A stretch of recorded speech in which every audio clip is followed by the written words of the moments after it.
Then your light will break out like the dawn, and your recovery will speedily spring forth, and your righteousness will go before you. The glory of the Lord will be your rear guard. Isaiah 58:8. So good morning everyone. My name is Kansidan Armando Lubitania Jr. from Bangon Bangon, Patrocinio, Claveria, Misamis Oriental. I'm currently studying at University of Science and Technology of Southern Philippines, Claveria campus, taking Bachelor of Science in Agriculture, major in Agricultural Education. So for today's video report, we will be talking about the Japanese devised curriculum during the Japanese liberation on 1942. So this video report aims to determine the Japanese devised curriculum, the philosophy, the educational system of the Japanese during the liberation and the World War II, the programs on the educational system, curriculum, and the 6 principles of the Japanese education during the Japanese era on World War II on 1942. So just a brief history during the Japanese era on the World War II, the Japanese liberation. So the commander-in-chief during the Japanese liberation was General Masaharu Homa, a Lieutenant General, the commander-in-chief of the Imperial Japanese in the Philippines. So before landing in the Philippines, he has this statement to his men. According to General Homa, since landing in the Philippines with the army under my command, I give explicit orders to my men, though the American forces are our enemy, always to treat the Filipino people with kindness and consideration and to refrain, without just cause, from endangering their daily existence. On the various sectors of the front, it was my express desire even to save the lives of the Filipino soldiers pledging the loyalty to the United States and furiously fighting against us. The fervent efforts I made to prevent unnecessary bloodshed is a matter that must be still fresh in your memory. So that was the statement of General Hama before landing in the Philippines. He stated that he wants to protect the Filipino people. He wants the Filipino people to be safe from the war. Even the Filipino soldiers are under the command of the Philippine or the American during that on 1942 or the World War II. So good morning once again. For today's video report, we will be talking about the Japanese devised curriculum. So before anything else, what is the devised curriculum? So devised curriculum is the prohibition of compulsory religious instructions in public schools.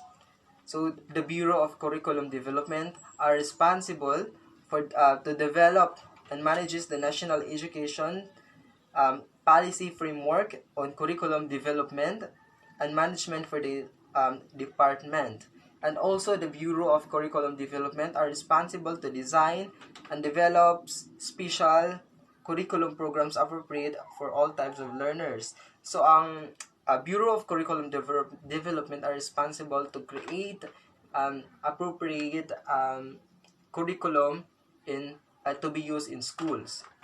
And also, we all know that curriculum development are the step-by-step process used to create positive improvements in the courses offered by school, college, or university. So, it's stated here that the curriculum development are the step-by-step process or instructions nga pwede nato itudlo sa atong mga estudyante. So, as a future educator, we have to understand that we have to abide this principle or this bridge, which is the curriculum, to teach for our learners. And during the Japanese devised curriculum or the Japanese era, so i-block out in the Philippines education that impeded the progress of the Philippines. So during the Japanese era or the Japanese liberation of World War II, naay blackout sa education system, naay changes pag-abot sa mga Japanese. Why? Because the Japanese leader, which is General Homa, changed the curriculum or the standards of the educational system of the Philippines. He ordered under the Military Order Number 2 in 1942 that to change the textbooks and to change the textbooks on the schools. Our next topic is about the educational system of the Japanese. So, the Japanese policies and guidelines were embodied in the Military Order Number 2 in 1942. So, unsa may naa sa Military Order Number 2 ang 1942. So, nakakasulod sa Military Order Number 2 nga ang mga changes sa curriculum, which is to introduce the Nippongo or the Japanese language, to abolish the English language as a subject, and then instruction, to censor and revise the textbooks used in the schools. So, nasa Military Order Number 2 ang kabaghuan, which is the new curriculum nga gisunod sa mga Filipino during that time. And also, giwala nila ang English as instruction and gi-abolish nila ang English instructions and gipulihan nila og language sa Japanese, which is the Nippongo, as their medium of instruction and as a compulsory of education to be used in school. So, ang under sa Military Order Number 2, ang mga programa sa Japanese, which is to compulsory of to use their Japanese language, which is the Nippongo, and also they introduce or they are focusing on the vocational education, physical education, and the Japanese literature. So nasa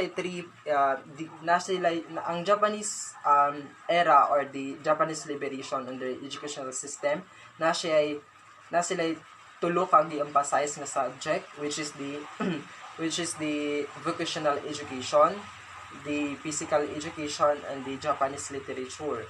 So, ang nasa vocational education, which is more on skills sa mga Pilipino. So, ang gitudlo sa mga Japanese during that time are more on skills. And also the physical education and the Japanese literature. So, compulsory sa mga Pilipino ang to learn kung unsa ang literatura or literature sa mga Japanese, unsa ilang mga culture, unsa ilang language, ang